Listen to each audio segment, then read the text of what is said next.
Well, thank you very much, Larry. It's great to be back in beautiful Davos, Switzerland, and to address so many respected business leaders, so many friends, few enemies, and all of the distinguished guests. It's a who's who, I will say that. I've come to this year's World Economic Forum with truly phenomenal news from America. Yesterday marked the one-year anniversary of my inauguration, and today, after 12 months back in the White House, our economy is booming, growth is exploding, productivity is surging, investment is soaring, incomes are rising, inflation has been defeated, our previously open and dangerous border is closed and virtually impenetrable, and the United States is in the midst of the fastest and most dramatic economic turnaround in our country's history. Under the Biden administration, America was plagued by the nightmare of stagflation, meaning low growth and high inflation, a recipe for misery, failure, and decline. But now, after just 1 year of my policies, we are witnessing the exact opposite: virtually no inflation and extraordinarily high economic growth. Growth like, I believe you'll see very shortly, our country has never seen before, perhaps no country has ever seen before. Over the past 3 months, core inflation has been just 1.6%. Meanwhile, fourth quarter growth is projected to be 5.4%, far greater than anybody other than myself and a few others had predicted. Since the election, the stock market has set 52 all-time high records. So that's in 1 year, 52 records, adding $9 trillion in value to retirement accounts, 401ks, and people's savings. People are doing very well. They're very happy with me. Since my inauguration, we've lifted more than 1.2 million people off of food stamps, and after 4 years in which Biden secured less than $1 trillion of new investment in our country. Think of that, $1 trillion, substantially less than that. In 4 years, we've secured commitments for a record-breaking $18 trillion, and we think when the final numbers come out, they'll be closer to $20 trillion of investment. That's never been done by any country at any time, not even close. Just over 1 year ago, under the radical left Democrats, we were a dead country. Now, country anywhere in the world. In fact, the United States economy is on pace to grow at double the rate that was projected by the IMF just last April. And with my growth and tariff policies, it should be much higher. I really believe we can be much higher than that. And this is all great news, and it's great for all nations. The USA is the economic engine on the planet, and when America booms, the entire world booms. It's been the history. When it goes bad, it goes bad.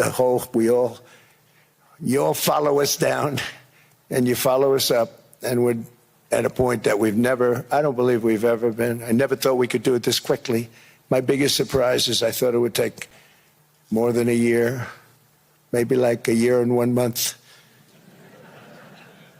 But it's happened very quickly. This afternoon, I want to discuss how we have achieved this economic miracle, how we intend to raise living standards for our citizens to levels never seen before, and perhaps how you too and the places where you come from can do much better by following what we're doing, because certain places in Europe are not even recognizable, frankly, anymore. They're not recognizable.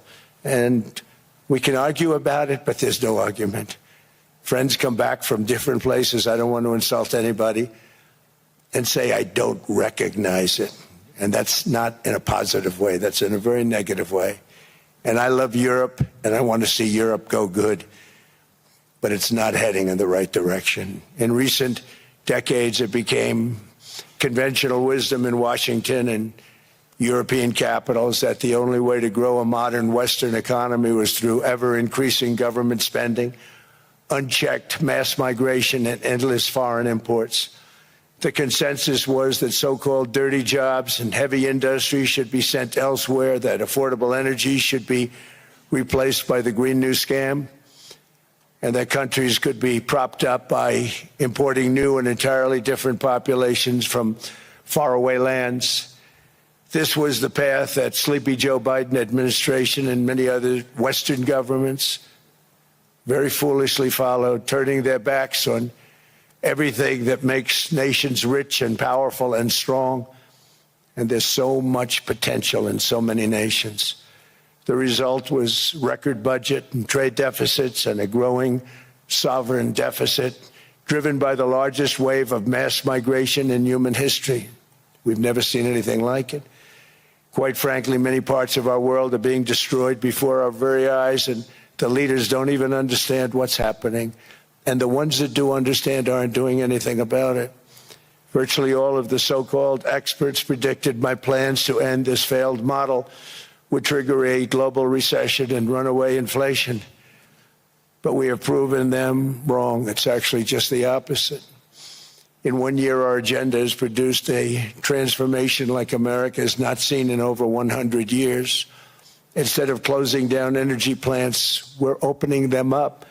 Instead of building ineffective, money-losing windmills, we're taking them down and not approving any. Instead of empowering bureaucrats, we're firing them, and they're going out and getting jobs in the private sector for 2 and 3 times what they were making in government. So they started off hating me when we fired them, and now they love me. Instead of raising taxes on domestic producers, we're lowering them and raising tariffs on foreign nations to pay for the damage that they've caused. In 12 months, we have removed over 270,000 bureaucrats from the federal payrolls, the largest single-year reduction in government employment since the end of World War II. Nobody thought that was coming, but we had no choice. To make a country great, you can't have all federal jobs. We've cut federal spending by $100 billion and slashed the federal budget deficit by 27% in the single year. It's going to go down quite a bit more from that, driving inflation way down from the record highs of the Biden administration. Every month, they went up and up and up. I promised to cut 10 old regulations for every single new regulation. But instead, I've cut, actually, till this point, 129 regulations for every one new regulation approved. So every time they come in with a new regulation, we do at least 10, but so far it's averaging out to 129, if you can believe it. In July, we passed the largest tax cuts in American history, including no tax on tips, no tax on overtime, no tax on Social Security for our great seniors. We also provided 100% expensing. That's the one they like. And bonus depreciation for all new equipment and capital investments to help companies expand and shift production to America. They are so in love with that. They build a plant, they're able to deduct it immediately, the whole thing, rather than waiting 38 to 41 years in the old days. This is a miracle taking place. Nobody thought it would ever be done by any country, but it's done by us. It was what made my first term the most successful 4-year term that we've ever had from a financial standpoint. And now we've upped it. This is a 10-year program, not a 1-year program. But you're allowed to deduct everything in 1 year. It used to be 38 to 41 years. With tariffs, we've radically reduced our ballooning trade deficit, which was the largest in world history. We were losing more than $1 trillion every single year, and it was just wasted. It was going to waste. But in 1 year, I slashed our monthly trade deficit by a staggering 77%, and all of this with no inflation, something everyone said could not be done. There were a couple of brilliant people that actually thought I was doing the right thing. I thought I was doing the right thing. Now they all think I'm doing the right thing because they can't believe the numbers. American exports are now up by more than $150 billion. Domestic steel production is up by 300,000 tons a month, and it's doubling over the next 4 months. It's doubling and tripling, and we have steel plants being built all over the country. Nobody thought they'd see that. Factory construction is up by 41%, and that number is really going to skyrocket right now because that's during a process that they're putting in to get their approvals, and we've given very, very quick, fast approvals. In the process, we've made historic trade deals with partners covering 40% of all U.S. trade. Some of the greatest companies and countries in the world. We have countries as our partner, too. The European nations, Japan, South Korea. They're our partners. They've gone into massive deals with us, especially on oil and gas. And these agreements raise growth and cause stock markets to boom, not only in the U.S., but virtually every country that came to make a deal, because, as you've learned, when the United States goes up, you follow. It's really become a staple. In America, I've stopped the nation-wrecking energy policies that drive up prices while sending jobs and factories to the world's worst polluters. They are indeed polluters. Under sleepy Joe Biden, new domestic oil and gas leases fell by 95%. Think of that. Then they wonder, why was gasoline going up so fast? The gasoline actually topped $5 a gallon, and some places $7 a gallon, and more than 100 major power plants were violently shut down by incompetent people that had no idea what the hell they were doing.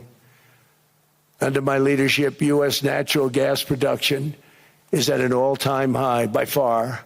U.S. oil production is up by 730,000 barrels a day, and last week we picked up 50 million barrels from Venezuela alone. Venezuela has been an amazing place for so many years, but then they went bad with their policies. 20 years ago, it was a great country, and now it's got problems, but we're helping them. And those 50 million barrels, we're going to be splitting up with them, and they'll be making more money than they've made in a long time. Venezuela is going to do fantastically well. We appreciate all of the cooperation we've been giving. We've been giving great cooperation. Once the attack ended, and they said, let's make a deal. More people should do that. But Venezuela is going to make more money in the next 6 months than they've made in the last 20 years. Every major oil company is coming in with us. It's amazing. It's a beautiful thing to see. The leadership of the country has been very good. They've been very, very smart. The price of gasoline is now below $2.50 a gallon in many states, $2.30 a gallon in most states. Then we'll soon be averaging less than $2 a gallon. In many places, it's already down even lower, $1.95 a gallon. Numerous states are at $1.99, numbers that nobody has heard for years. Actually, since my last administration, we got it down to around those numbers. I've signed an order directing and approval of many new nuclear reactors. We're going heavy into nuclear. I was not a big fan because I didn't like the risk, the danger. But they have the progress they've made with nuclear is unbelievable, and the safety progress they've made is incredible. We're very much into the world of nuclear energy, and we can have it now at good prices and very, very safe. And we're leading the world in AI by a lot. We're leading China by a lot. I think President Xi respects what we've done, in part because I've allowed these big companies building these massive buildings to build their own electric capacity. They're building their own power plants, which, when added up, is more than any country anywhere in the world is doing. I read recently an article in the Wall Street Journal that China's creating so much energy, and they are. I got to hand it to them. But we're creating as much or more, and we're letting them do that. I'm very proud of it. It was my idea. I said, you can't create this much energy. We needed more than double the energy currently in the country just to take care of the AI plants. And I said, we can't do that. We have an old grid system. And I came up with the idea, you people are brilliant, you have a lot of money. Let's see what you can do. You can build your own electric generating plants. And they looked at me, they didn't believe me. All of the names that are, I think, in the room right now, if you want to know the truth, they didn't believe it. And I said, no, you can't. They came back 2 weeks and they didn't have the plant. They said, we thought you were kidding. I said, no, not only am I not kidding, you're going to have your approvals within 2 weeks. I always say nuclear will take 3 weeks.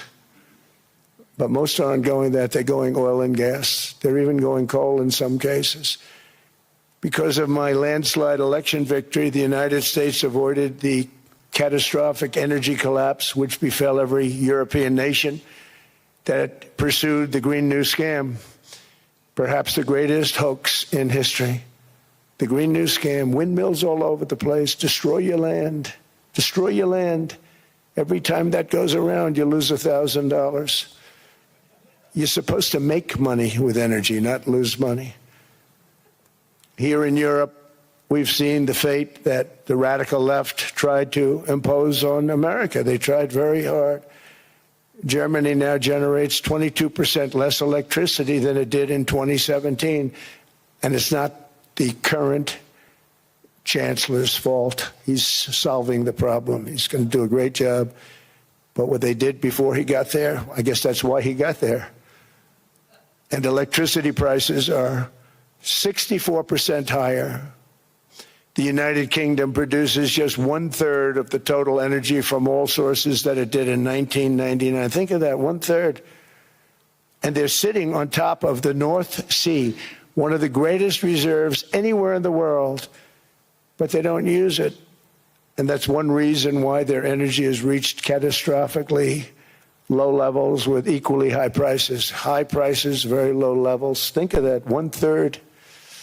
And you're sitting on top of the North Sea, and they like to say, well, that's depleted. It's not depleted. It's got 500 years. They haven't even found the oil. The North Sea is incredible. They don't let anybody drill. Environmentally, they don't let them drill.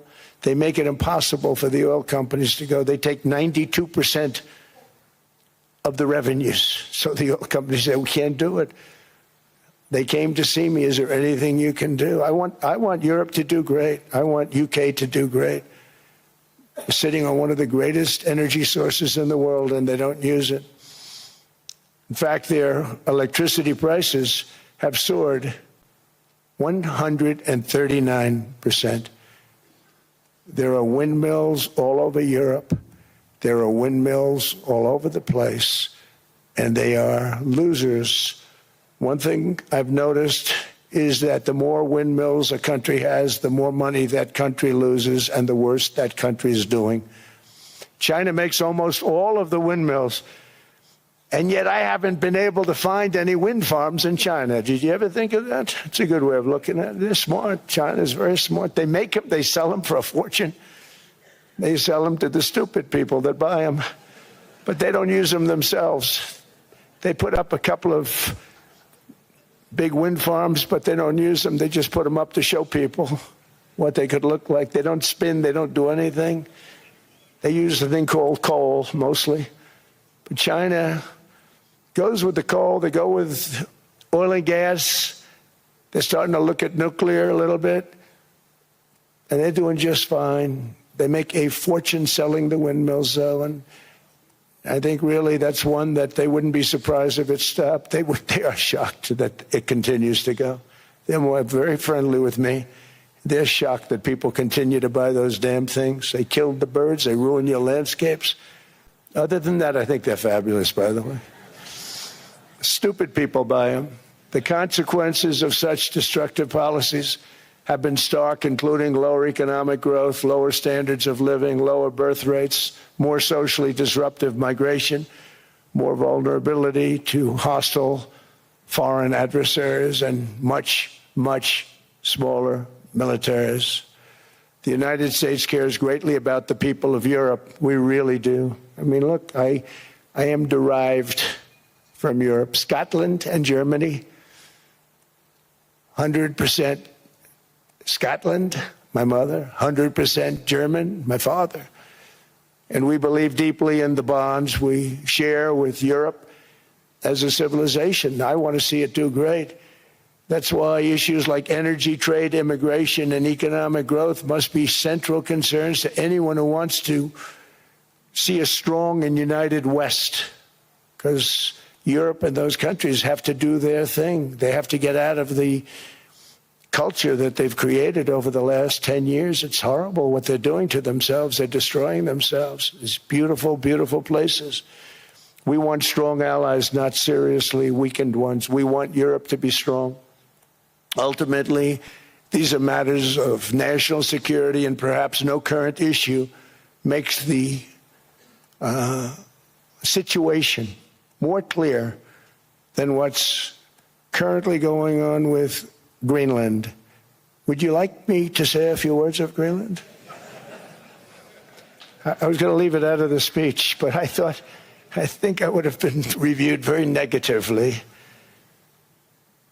I have tremendous respect for both the people of Greenland and the people of Denmark, tremendous respect.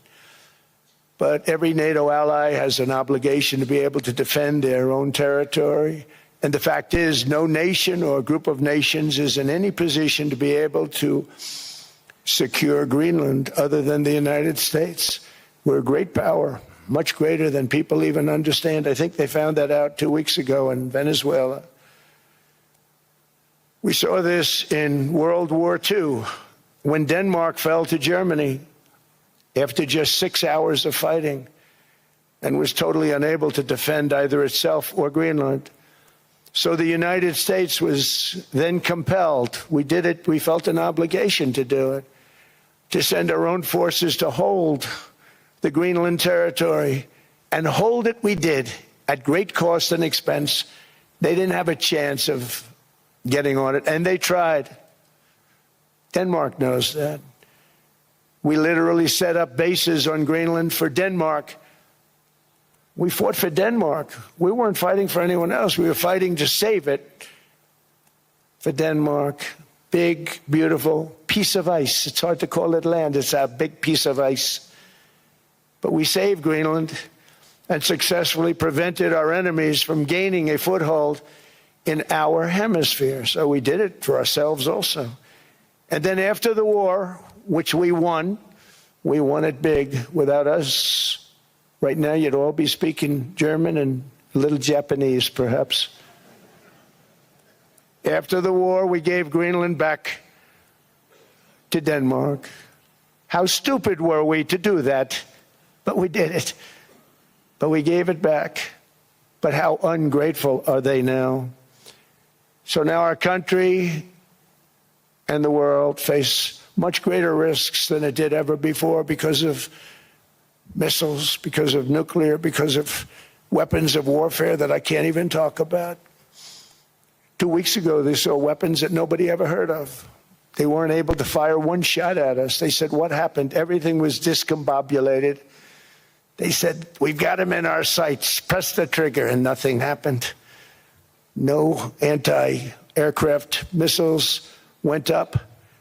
There was one that went up about 30 feet and crashed down right next to the people that sent it. They said, what the hell is going on? Those defensive systems were made by Russia and by China. So they're going to go back to the drawing boards, I guess. Greenland is a vast, almost entirely uninhabited and undeveloped territory. It's sitting undefended in a key strategic location between the United States, Russia, and China. That's exactly where it is, right smack in the middle. Wasn't important nearly when we gave it back. You know, when we gave it back, it wasn't the same as it is now. It's not important for any other reason, you know, everyone talks about the minerals. There's so many places. There's no rare earth, no such thing as rare earth. There's rare processing, but there's so much rare earth.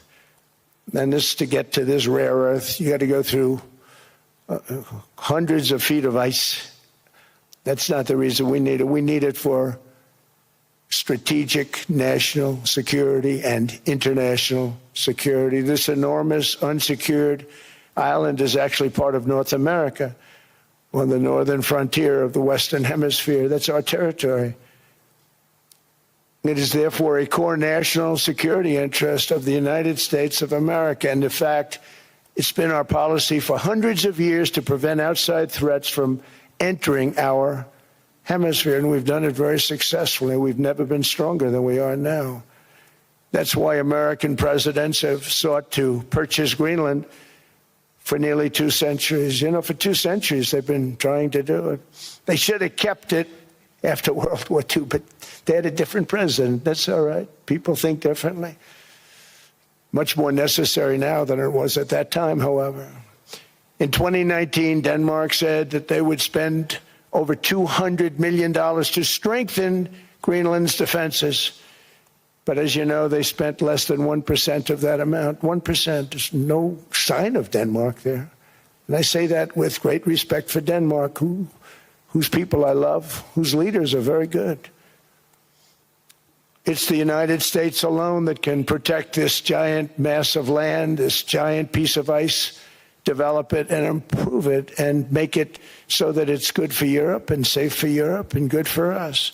And that's the reason I'm seeking immediate negotiations to once again discuss the acquisition of Greenland by the United States, just as we have acquired many other territories throughout our history, as many of the European nations have. They've acquired, there's nothing wrong with it.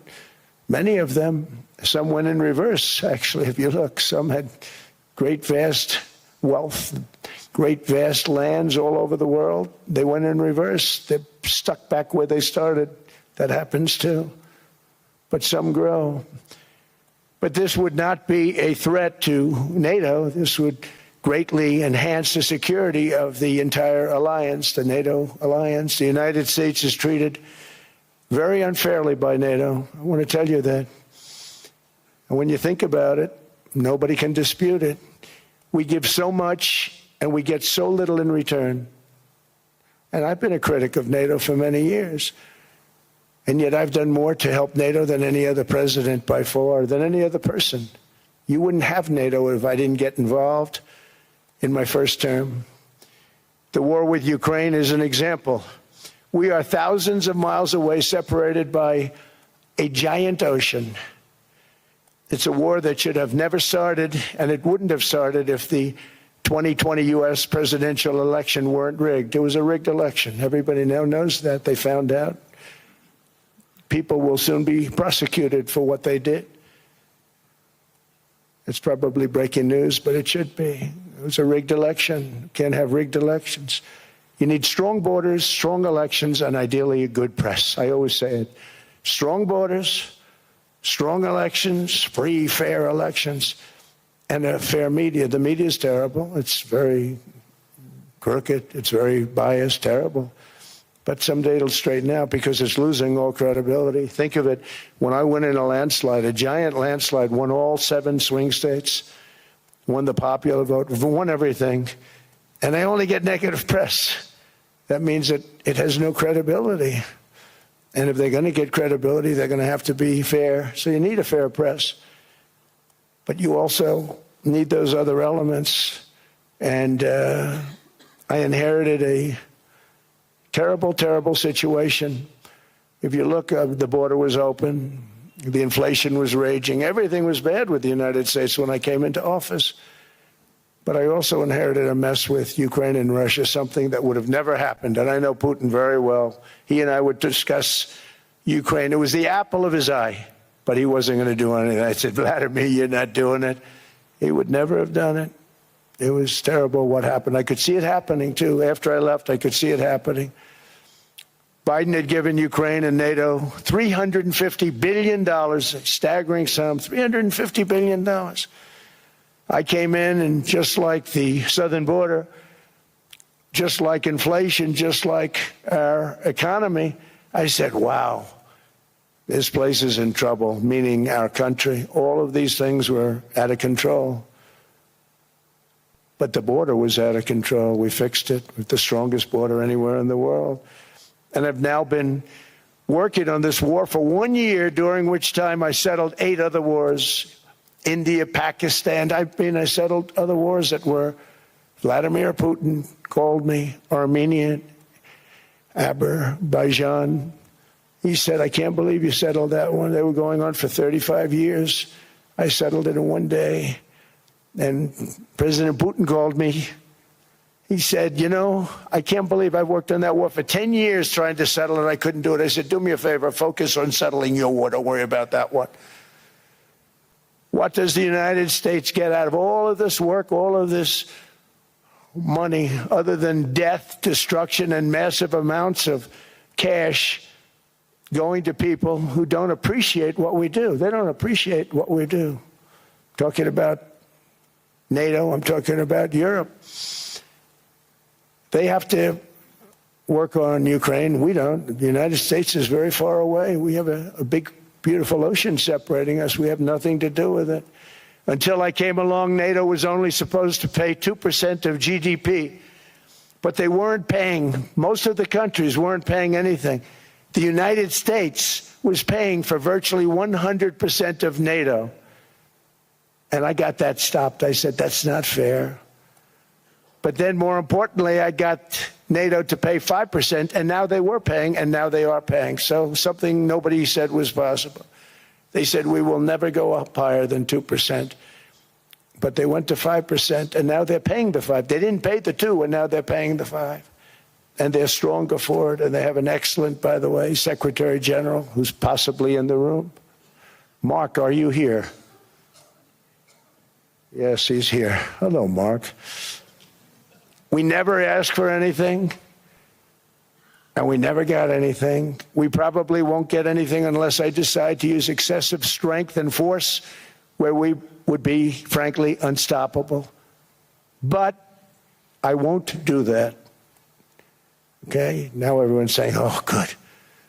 That's probably the biggest statement I made, because people thought I would use force. I don't have to use force. I don't want to use force. I won't use force. All the United States is asking for is a place called Greenland, where we already had it as a trustee, but respectfully returned it back to Denmark not long ago after we defeated the Germans, the Japanese, the Italians, and others in World War II. We gave it back to them. We were a powerful force then, but we are a much more powerful force now. After I rebuilt the military in my first term and continue to do so today, we have a budget of $1.5 trillion. We're bringing back battleships. The battleship is 100 times more powerful than the great battleships you saw in World War II, those great, big, gorgeous ships, the Missouri, the Iowa, the Alabama.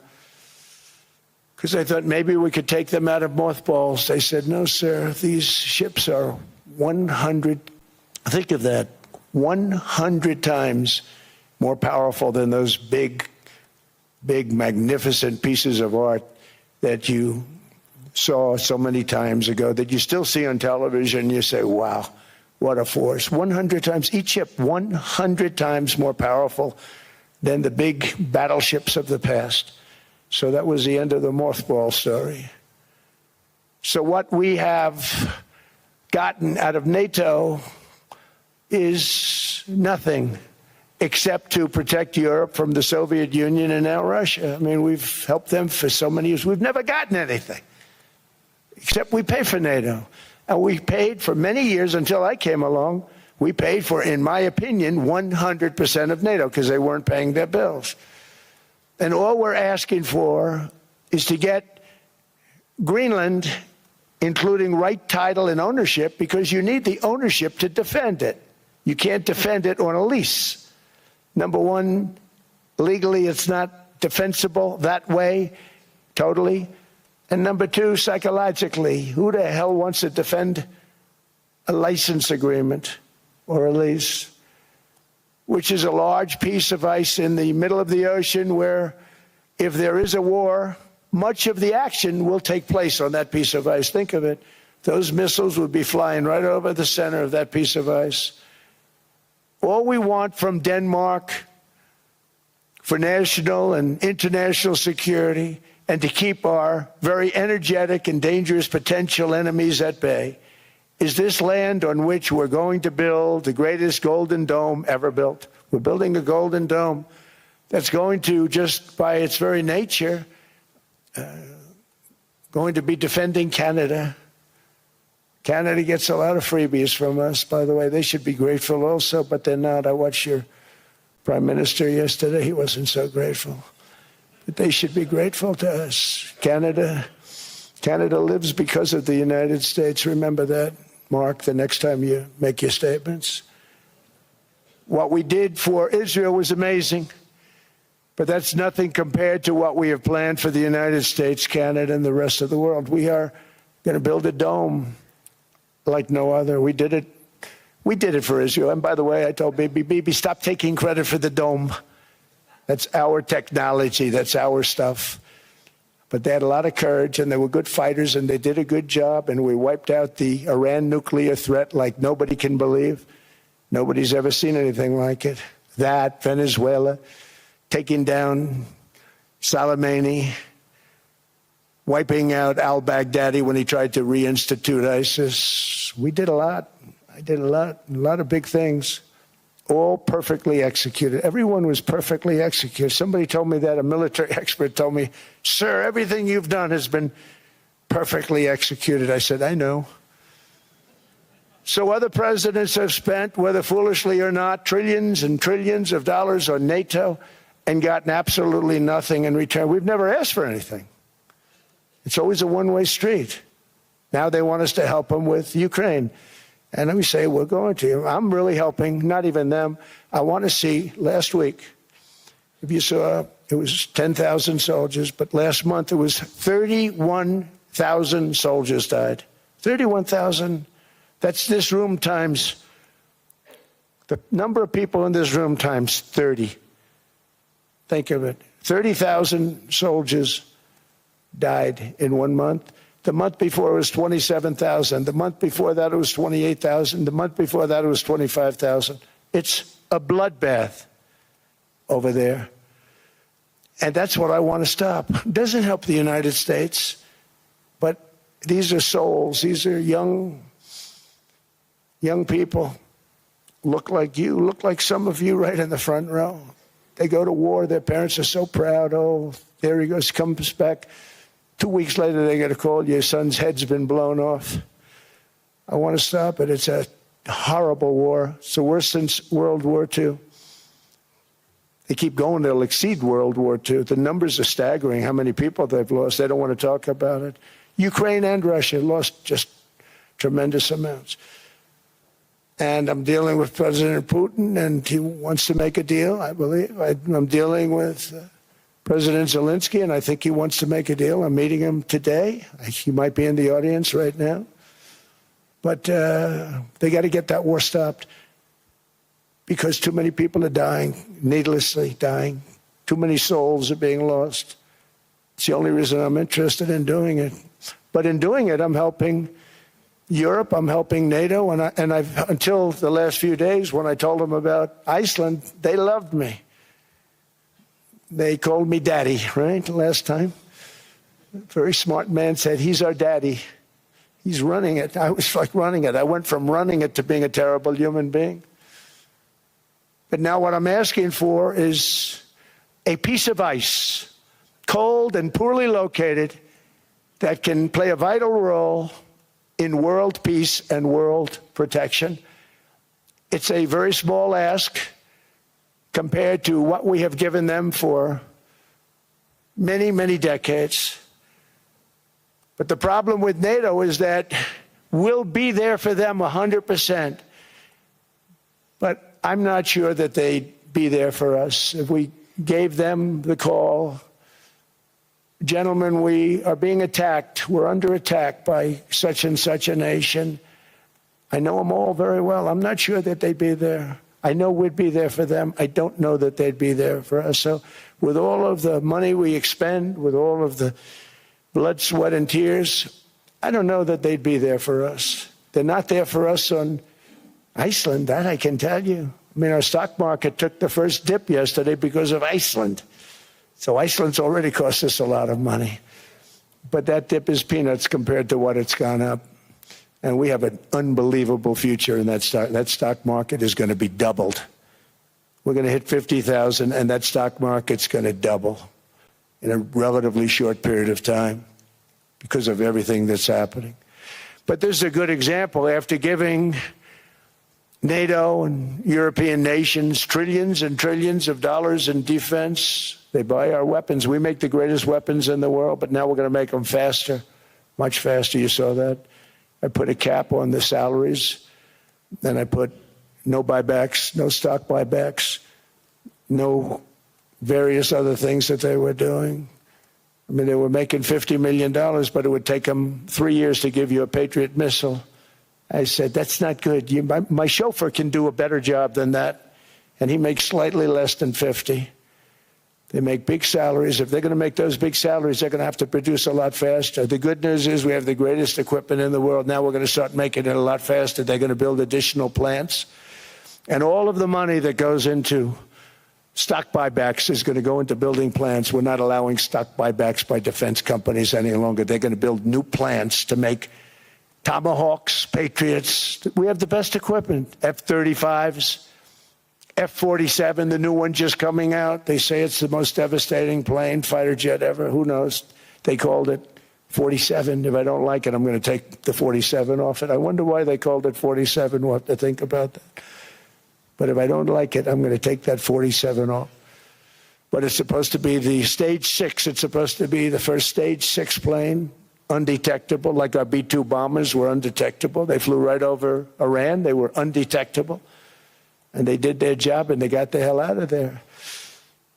So we want a piece of ice for world protection, and they won't give it. We've never asked for anything else, and we could have kept that piece of land, and we didn't. So they have a choice. You can say yes, and we will be very appreciative, or you can say no, and we will remember. A strong and secure America means a strong NATO, and that's one reason why I'm working every day to ensure our military is very powerful, our borders are very strong, and above all, our economy is strong, because national security requires economic security and economic prosperity, and we have the greatest that we've ever had. Biden and his allies destroyed our economy and gave us perhaps the worst inflation in American history. They say 48 years, I say forever, but I think 48 years is the equivalent to forever. Whether it's 48 years or ever, it's terrible, costing the typical family $33,000. What they did to this country should never, ever be forgotten. It's early, but he has to be rated as the worst president we've ever had by far. The auto pen did much of the damage. The auto pen, he was the auto pen president, because I don't believe a sane president would have ever signed the kind of things that he signed. But now grocery prices, energy prices, airfares, mortgage rates, rent, and car payments are all coming down, and they're coming down fast. We inherited a mess, but we've done a hell of a job in 12 months. Under my most favored nation policy for drug prices, the cost of prescription drugs is coming down by up to 90%, depending on the way you calculate. You could also say 5, 6, 7, 800%. There are two ways of figuring that. But we have a favored nations policy that every president wanted, no president was able to get. I got it, and other nations approved it. And I had to use tariffs in order to get it, because they said, no way. In other words, a pill that costs 10% in London costs $130. Think it costs $10 in London, costs $130 in New York or in Los Angeles. And I'd say, boy, that's bad. Friends of mine would say, you know, we go to London, you can buy the stuff for nothing. We go all over the world, we can buy it for nothing. Because basically America was subsidizing every nation in the world, because presidents allowed them to get away with it. It became very tough. So when I called up Emmanuel Macron, I watched him yesterday with those beautiful sunglasses. What the hell happened? But I watched him sort of be tough. But he was at $10 for a pill. And I said, Emmanuel, and I have all the big pharmaceutical companies are in total agreement. It wasn't easy, by the way. They're tough, smart. They've been getting away with the scam for a long time. But they gave it up. But they said, you'll never get the countries to approve it. I said, why is that? Because they won't. They always said, we're not paying any more. Get the rest for the United States. So over the years, they stayed the same. We just went up, up, up. And I mean, we would pay 13, 14, 15 times more than some certain countries would. So I said, no, they'll approve it 100%. Sir, you'll never get them to approve it. I said, I guarantee you. But I actually started with Emmanuel, who probably is in the room too. And I like him. I actually like him. Hard to believe, isn't it? And I said, Emmanuel, you're going to have to lift the price of that pill to $20, maybe $30. Think of that. That means it's a doubling of prescription drugs. Might be a tripling, might be a quadrupling. It's not easy. No, no, no, Donald, I will not do that. I said, yes, you will, 100%. He said, no, no, no. You're asking me to double. I said, Emmanuel, you've been taking advantage of the United States for 30 years with prescription drugs. You really should do it, and you will do it. I have no doubt. In fact, I am 100% sure you're going to. No, no, no, I will not do it. Because, yes, in all fairness, he has to double or triple. Because the world being a bigger place than the United States, it's not that you meet in the middle. You just have to go up some, and we come down a lot. They go up a little, we come down a lot. So we're at $130, they're at 10. So they may have to go to 20 or 30. No more than that. I said, Emmanuel, you're going to be doubling or tripling? No, no, no. I said, here's the story, Emmanuel. The answer is you're going to do it. You're going to do it fast. And if you don't, I'm putting a 25% tariff on everything that you sell into the United States and a 100% tariff on your wines and champagnes. And that's about 10 times more than what I'm requesting. And you're going to do it. I don't want to go public with it, but you may make me do that. No, no, Donald, I will do it. I will do it. It took me, on average, 3 minutes a country, saying the same thing. You will do it. They all said, no, no, no, I will not do it. You're asking me to double the cost of prescription. I said, that's right, because you've been screwing us for 30 years. And they said, we will not do it. I said, that's all right. On Monday morning, we're putting a 25, 30, 50. I gave different numbers for different countries.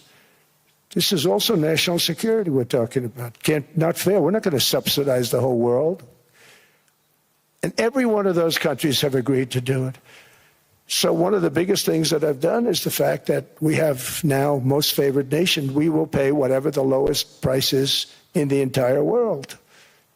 So our drug prices are going to be coming down by staggering 90%. Again, you could say 1,000%, 2,000%. Depends on the way you want to figure it, but we'll go with the way the fake news likes it better because it sounds, can you imagine a 90% reduction sounds much worse.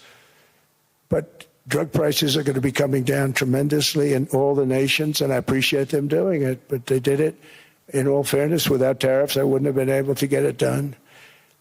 After declining $3,000 under Biden, real incomes are up in the United States by $2,000, $3,000, and even $5,000 and more. Home ownership has always been a symbol of health and vigor of American society, but that goal fell out of reach for millions and millions of people in the Biden era because interest rates went up so high. Today, I'm taking action to bring back this bedrock of the American dream.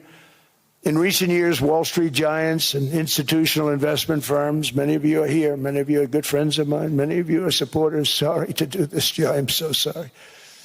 But you've driven up housing prices by purchasing hundreds of thousands of single-family homes, and it's been a great investment for them.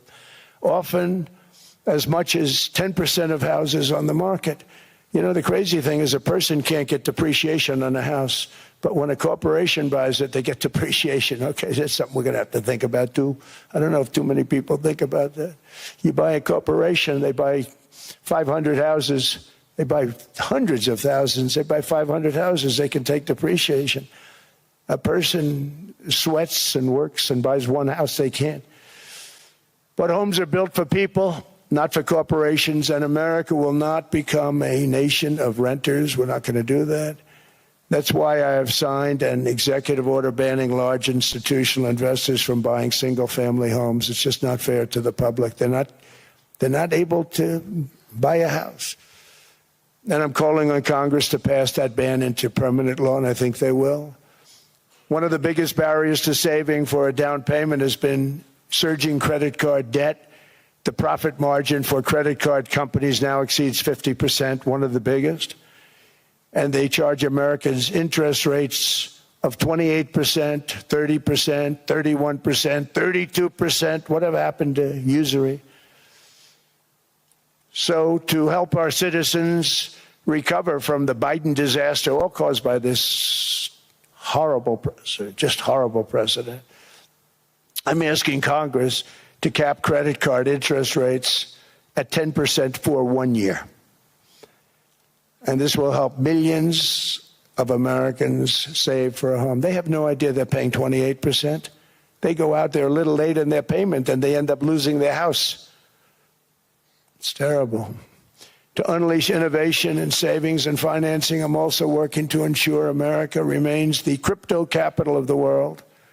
And to that end, last year I signed the landmark Genius Act into law. Now Congress is working very hard on crypto market structure legislation, Bitcoin, all of them, which I hope to sign very soon, unlocking new pathways for Americans to reach financial freedom. And I did it for two reasons. Number one, I thought it was politically good, and it was. I got tremendous political support. But more importantly, China wanted that market too. It's just like they want the AI. And we've got that market, I think, pretty well locked up. If I didn't do it, Biden was totally against it until before the election, when they realized that, there were millions of people voting against him over crypto.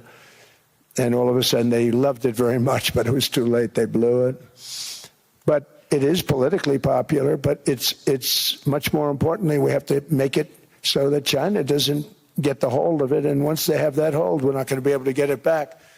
So I'm honored to have done it. Finally, I've instructed government-backed institutions to purchase up to $200 billion in mortgage bonds to bring down interest rates. And I'll be announcing a new Fed chairman in the not-too-distant future. I think he'll do a very good job. See, I gave away some of it. He did give that away. So we have something, got something, but somebody that's very respected. They're all respected. They're all great. Everyone that I interviewed is great. Everyone could do, I think, a fantastic job. Problem is they change once they get the job. They do. They're saying everything I want to hear, and then they get the job. They're locked in for 6 years. They get the job, and all of a sudden, let's raise rates a little bit. I call them, sir, we'd rather not talk about this. It's amazing how people change once they have the job, but it's too bad. Sort of disloyalty, but they got to do what they think is right. We have a terrible chairman right now, Jerome, too late Powell. He's always too late. And he's very late with interest rates, except before the election. He was just fine for the other side. So we're going to have somebody that's great, and we hope he does the right job. Last week, the average 30-year mortgage rate dropped below 6% for the first time in many years. Another major factor in driving up housing costs was the mass invasion of our borders. And I have to say one thing about housing, because nobody ever says this. I am very protective of people that already own a house, of which we have millions and millions and millions. And because we have had such a good run, the house values have gone up tremendously. And these people have become wealthy. They weren't wealthy. They become wealthy because of their house. And every time you make it more and more and more affordable for somebody to buy a house cheaply, you're actually hurting the value of those houses, obviously, because the one thing works in tandem with the other. And I don't want to do anything that's going to hurt the value of people that own a house, who for the first time in their lives are walking around the streets of whatever city they're in, very proud that their house is worth $500,000, $600,000, $700,000. Now, if I want to really crush the housing market, I could do that so fast and people could buy houses, but you would destroy a lot of people that already have houses. In some cases, they've mortgaged their house, and the mortgage would be very low, and all of a sudden the mortgage without any changes becomes very high, and they end up losing the house. I'm not going to hurt, and I speak with Scott, who's doing a fantastic job, and Howard, who's doing a fantastic job, and all of my people. And I always say, look, you know, I can crush the hell out of the market. We can drop interest rates to a level, and that's one thing we do want to do. That's natural. That's good for everybody. You know, the dropping of the interest rates, we should be paying a much lower interest rate than we are. We should be paying the lowest interest rate of any country in the world, because without the United States, you don't have a country. I mean, I had a case with Switzerland. We happened to be in Switzerland. Maybe I'll give you a quick story.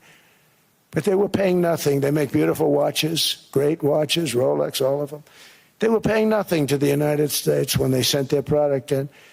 And we had a $41 billion deficit. $41 billion with this beautiful place.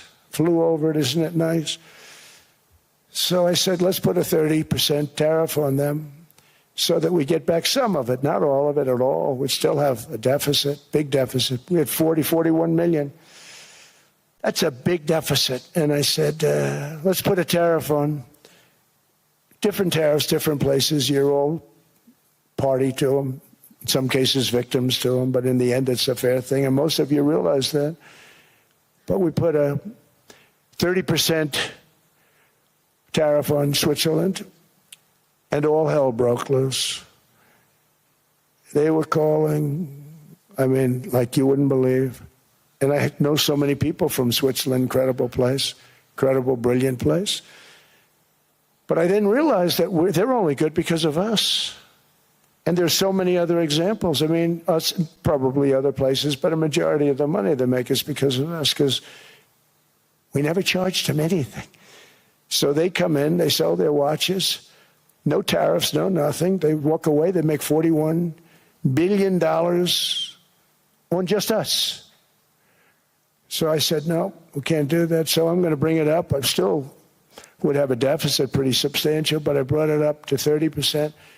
And I guess Prime Minister, I don't think President, I think Prime Minister called a woman, and she was very repetitive. She said, no, no, no, you cannot do that, 30%. You cannot do that. We are a small, small country. I said, yeah, but you have a big, big deficit. You may be small, but you have a bigger deficit than big countries. He said, no, no, no, please, you cannot do it. Kept saying the same thing over and over. We are a small country. I said, but you're a big country in terms of...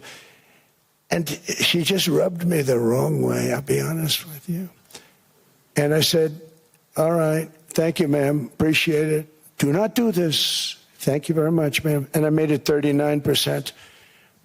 And then all hell really broke out. And I was paid visits by everybody. Rolex came to see me. They all came to see me. But I realized, and I reduced it, because I don't want to hurt people. I don't want to hurt them. And we brought it down to a, lower level. Doesn't mean it's not going up. But we brought it down to a lower level. But they pay now, the tariff.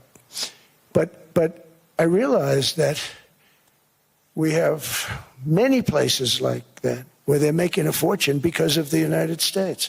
Without the United States, they wouldn't be making anything.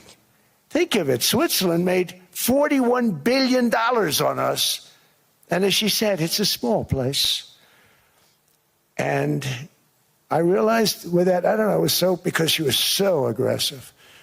And I realized in that conversation that the United States is keeping the whole world afloat.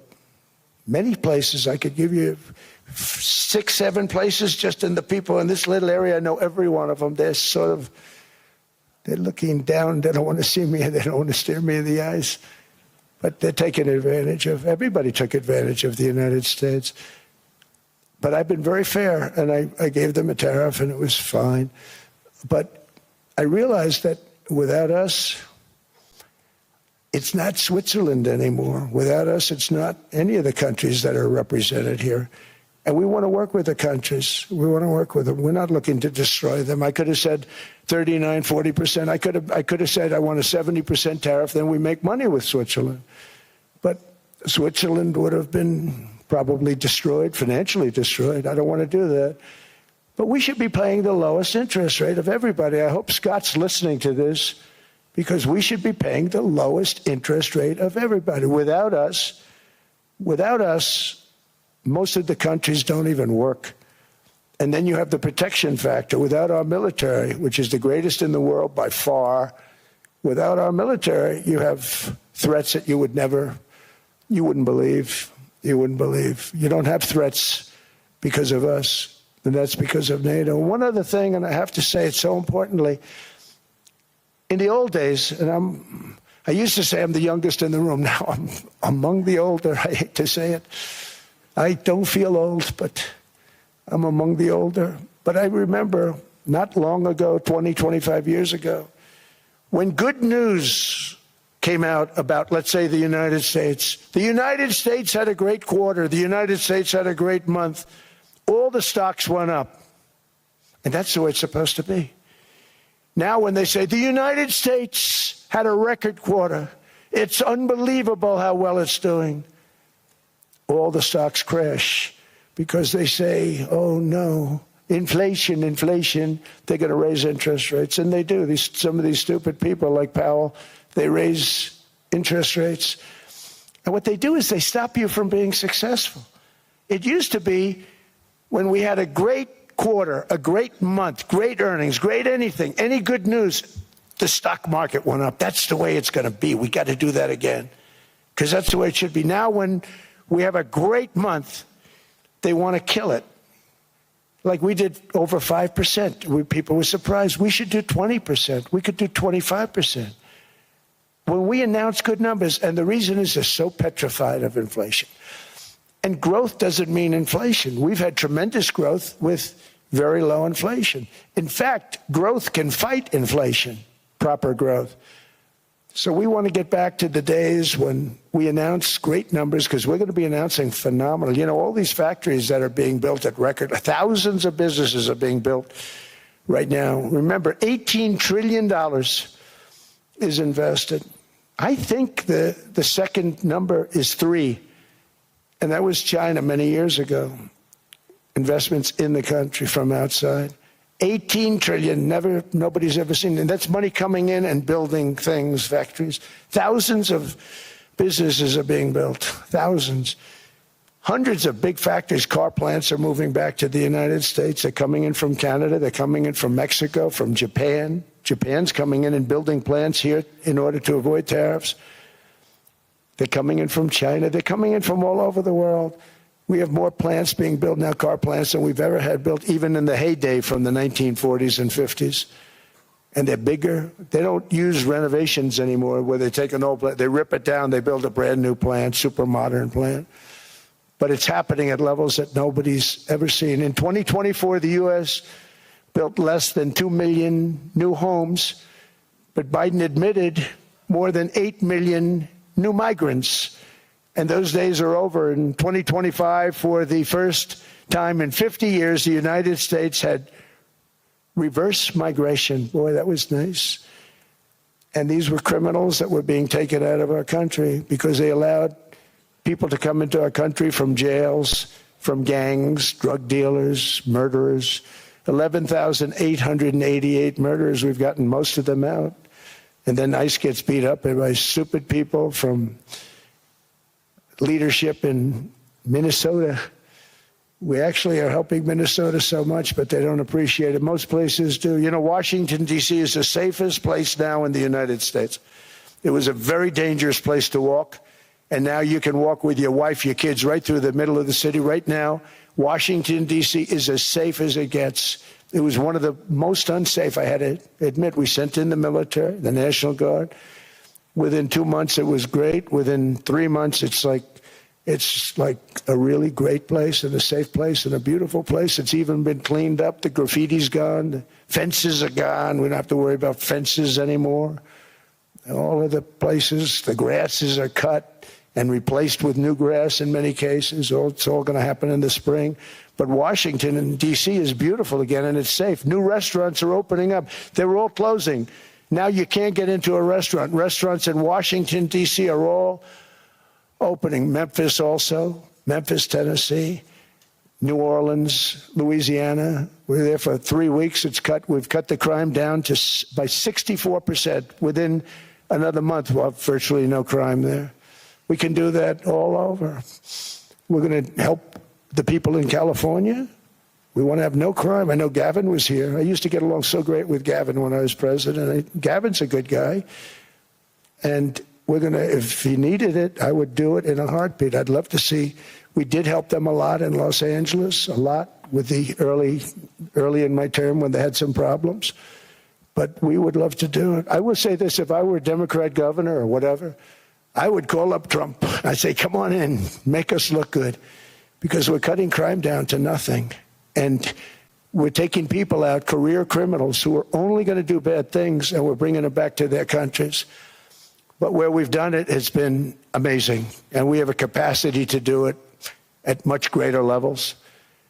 We're cutting illegal aliens off welfare and other government benefits, and I have directed that starting immediately, there will be no more payments to sanctuary cities because they are really just sanctuaries for criminals. They're really protecting criminals, and those are the ones we have to get out of the country. Murderers, drug dealers, the mentally insane. They emptied their mental institutions into the United States. And despite that, we have the lowest crime numbers that we've ever had in the history of the country. Just came out. But equally importantly, we're cracking down on more than $19 billion in fraud that was stolen by Somalian bandits. Can you believe that they turned out to be higher IQ than we thought? I always say these are low IQ people. How did they go into Minnesota and steal all that money? And we have, they're pirates, they're good pirates, right? But we shoot them out of the water just like we shoot the drug boats out. They're not pirating too many boats lately, do you notice? When they go out into those boats, they want to take over $1.5 billion tanker loaded up with oil. And they say, we're going to blow up your boat. They have powerful weapons. You hit the side of the boat, you blow the whole thing up.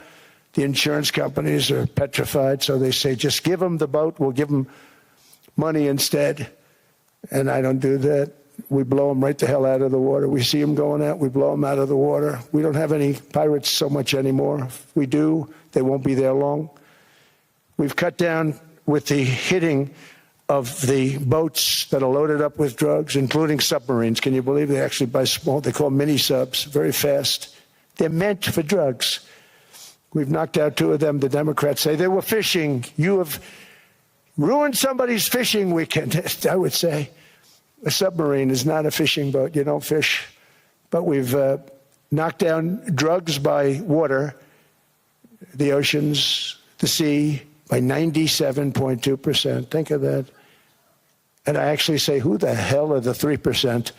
Because I would not want to be piloting one of those boats. We knocked them down, and now we're going to start on land. We're going to knock it all out. The land is the easy part. What we did on sea is incredible, and that's our great military. The situation in Minnesota reminds us that the West cannot mass import foreign cultures which have failed to ever build a successful society of their own. I mean, we're taking people from Somalia, and Somalia is a failed, it's not a nation. Got no government, got no police, got no military, got no nothing. And then we have this fake congressperson who they just reported is worth $30 million. You believe this? Ilhan Omar, talking about the Constitution provides me. She comes from a country that's not a country, and she's telling us how to run America. Not going to get away with it much longer, let me tell you. The explosion of prosperity and conclusion and progress that built the West did not come from our tax codes. It ultimately came from our very special culture. This is the precious inheritance that America and Europe have in common. We share it. We share it, but we have to keep it strong. We have to become stronger, more successful, and more prosperous than ever. We have to defend that culture and rediscover the spirit that lifted the West from the depths of the Dark Ages to the pinnacle of human achievement. We live in an incredible, changing period. It's an unbelievable time, but we have to take advantage of the time that we're in.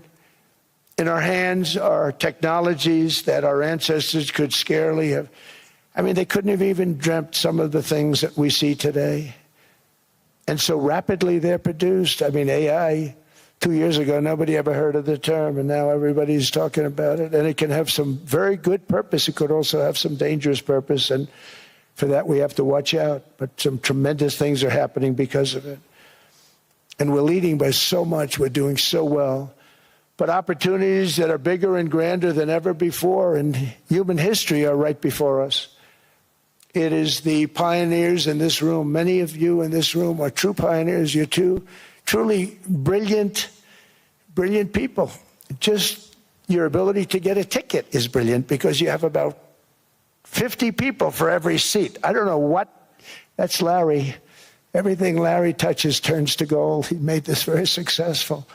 But you're in this room, and some of you are the greatest leaders anywhere in the world. You're the greatest brains anywhere in the world.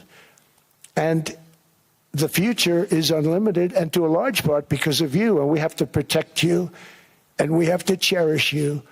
I always say we have to cherish our brilliant people because there aren't many of them.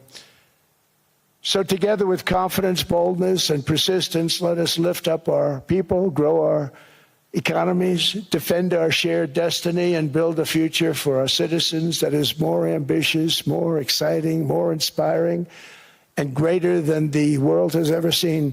We're in a position to do things that nobody else has ever even thought of before. And many of the people in this room are the ones that are doing it. And I want to congratulate you, and I'm with you all the way. You can do things that nobody else can even think about. So I congratulate you on your tremendous success. And the United States is back, bigger, stronger, better than ever before. And I'll see you around. Thank you all very much. Thank you very much.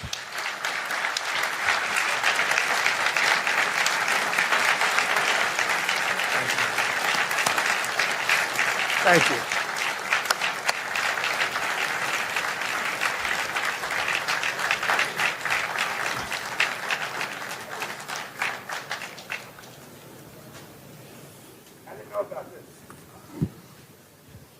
This was supposed to be a nice fire chat, Mr. President. Yes, good. I got set up. No, I did know. You made the job for the moderator really easy. Thank you, Mr. President, for your speech. I do have a few follow-up questions, if it's okay. Sure. I don't think I should start with Greenland, maybe. I'll start with the economy. The U.S. economy is doing really well. But how to sustain this growth moving forward? Because there's always a recession looming around the corner. Well, you know, the one thing about economies and recessions is sometimes you get hit unexpectedly and there's nothing you can do about it. All brilliant people, but there's nothing. One example was COVID. We had an economy going at levels like nobody had ever seen my first 2.5, 3 years. And then I heard the word pandemic, not COVID. They came up with that name over a period of time. We won't get into that. But I heard the word pandemic. And I had a poll come out that was so strong just prior to that. And I was with the two best pollsters, McLaughlin and Fabrizio. And they said, sir, George Washington and Abraham Lincoln, if they came back and ran as president and vice president, they couldn't beat you. And then what happened is the following day, I was told to stay tuned because there's something really bad happening in China. There are bodies laying all over Wuhan, right around that certain building that we talk about. I always said it came from Wuhan. It did come from Wuhan.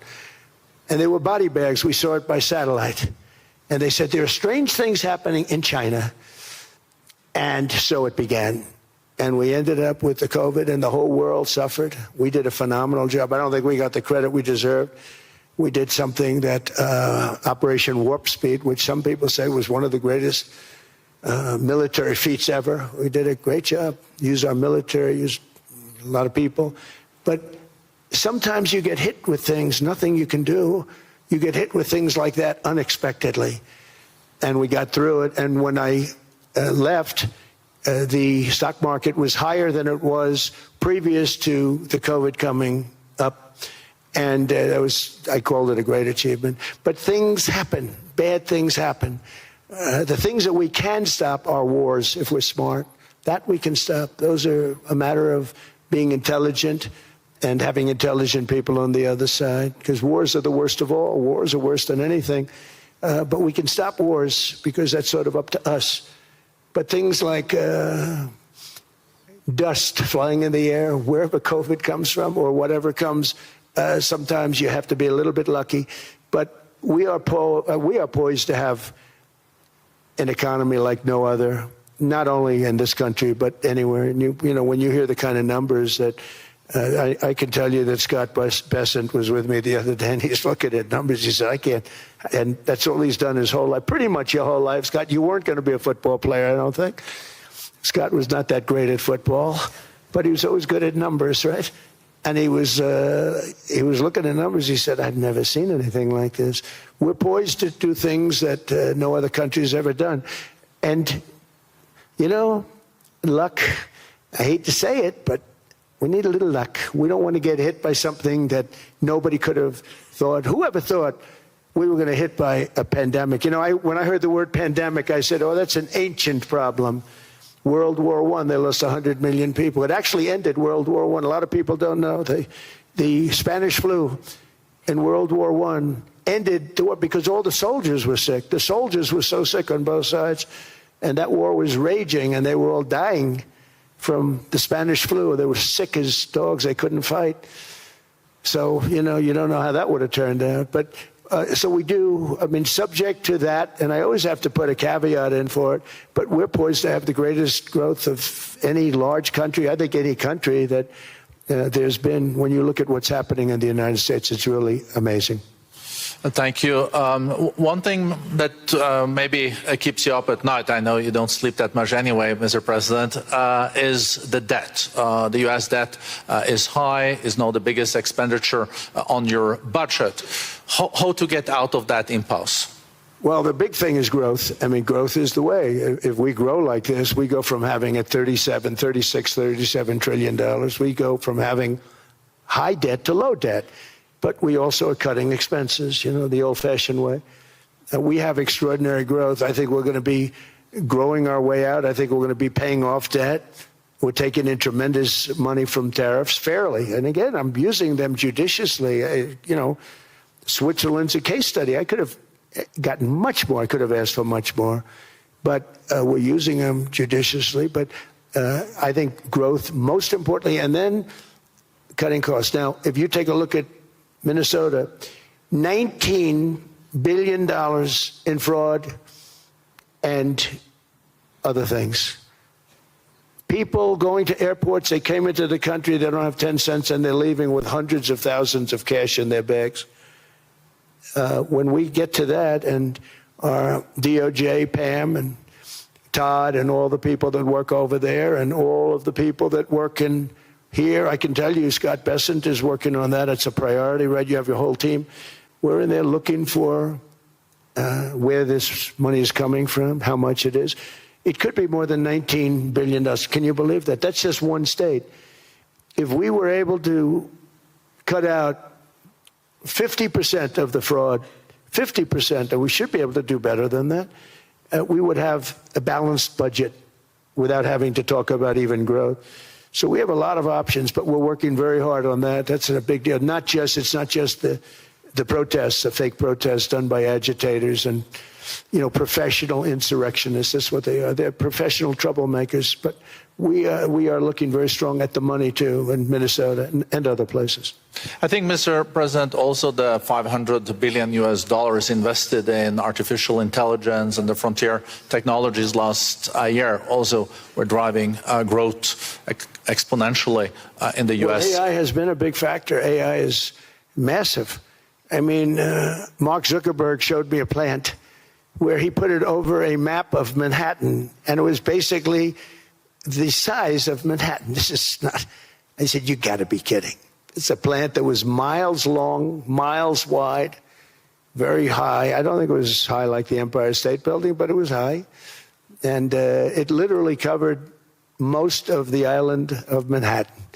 That's called a big plant. And, you know, when I heard they're going to spend $50 billion building it, I said, what are they, you know, if you spend $50 million, you can build a nice little shopping center. If you spend $500 million, you can build a good shopping center. But how do you spend $50 billion? When I looked at this thing, I said, you think you'll be able to do it for that? It's amazing when, you know, some of the plants that I see, and I see them all. And again, so big as we're letting them build their own electric generation.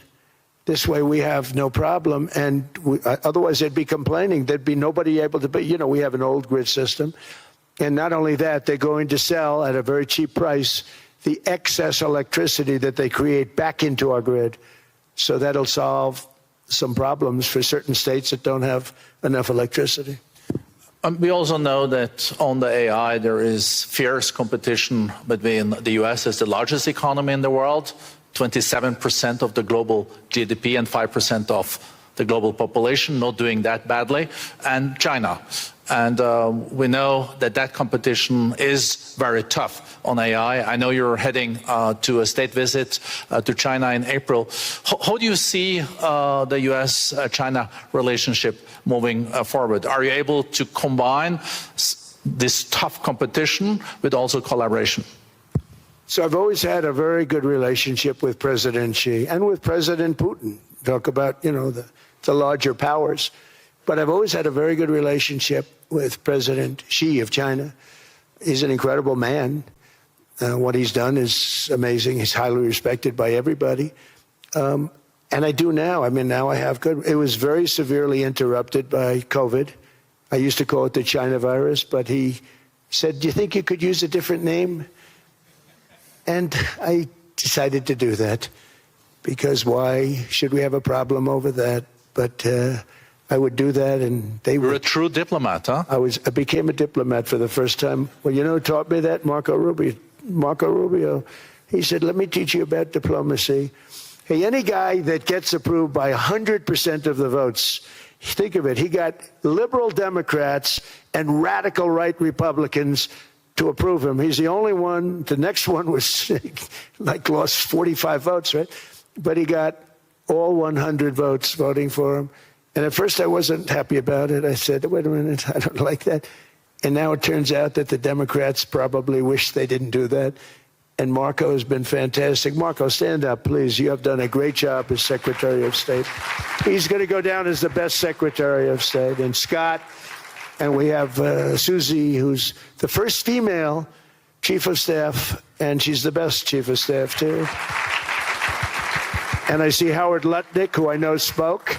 And Howard's fantastic. Some of the deals we're doing are great. And I want to pay particular attention because we have Chris. And Chris, you got up and spoke, I think. He's the #1 oil man in the world because I was going to put Doug Burgum, who's fantastic. I don't know if Doug's here. Is Doug here? Doug Burgum is fantastic. He said, sir, there's one man better than me. And he introduced me to Chris.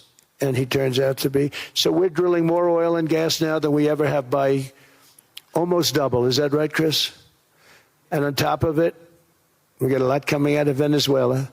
So anyway, so we're doing great. The country is just doing great. We have great people. Thank you. And I see other people. We have Steve Witkoff. We have Jared.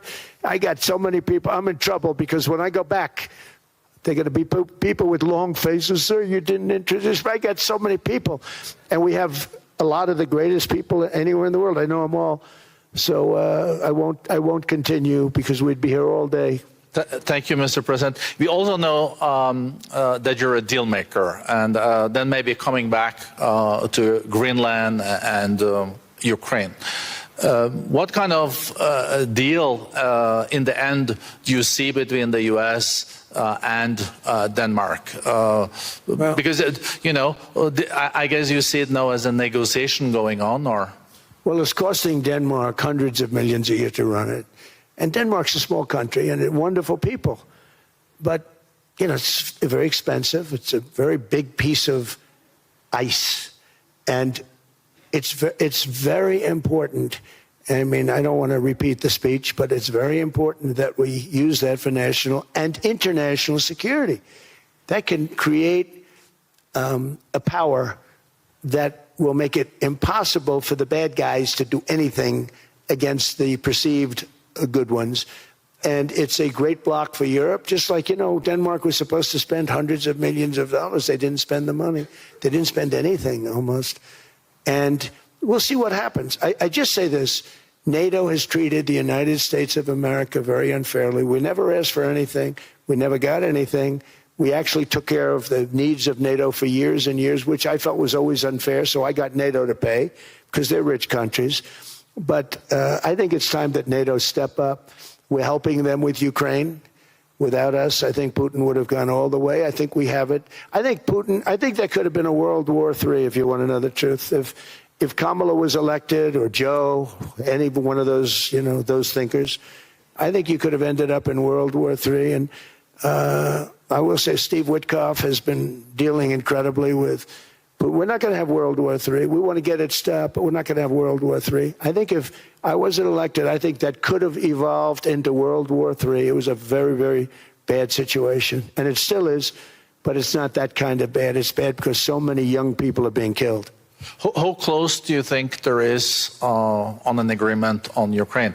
I had the pleasure of speaking with Steve Witkoff and Jared Kushner yesterday. I know they're working hard on it. I know that they're also traveling now. Do you see this very close or still? Well, I hate to say it. I thought that was going to be so. I settled 8 wars plus. And I thought that was going to be one of my easier ones. Not the easiest. Some I settled in a matter of hours because I'm good at that stuff. The United Nations should be doing this. I shouldn't be doing it, but it doesn't matter. It's got to get done, saving a lot of lives. We're saving millions of lives. With Ukraine, Russia, there's tremendous hatred between President Zelensky and President Putin. That's not good. That's not good for settlements. We know from dealing. There's abnormal hatred. With that being said, I think Russia wants to make a deal. I think Ukraine wants to make a deal. And we're going to try getting a deal done. I think, Steve, I can say that we're reasonably close. But what happens is oftentimes we'll have a deal with Russia. Russia's set, and President Zelensky will not do it. You saw that when he was in the Oval Office. I was not happy. And then we'll have President Zelensky wants to make a deal, and Putin doesn't want to make the deal.